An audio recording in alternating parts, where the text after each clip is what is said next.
Lugod mga kaidol. Nanglambat ako mga kaidol.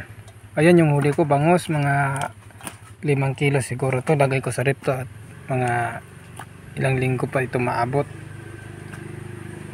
Yan o. Yan mga kaidol.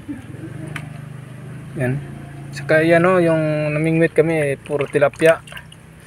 Tapos ito linambat ko. Yan mga kaidol.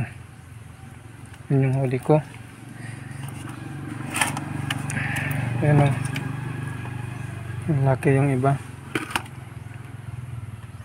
Galing ko pa sa Manila yung iba nito mga kaidol. Ayan. Baon ko. Ayan. Tapos ito ay iwan ko kung ano gawin nito. Diyan. Ito ay ibilad ko bukas. Lamayo ba? Yan yung ano ko. Yan.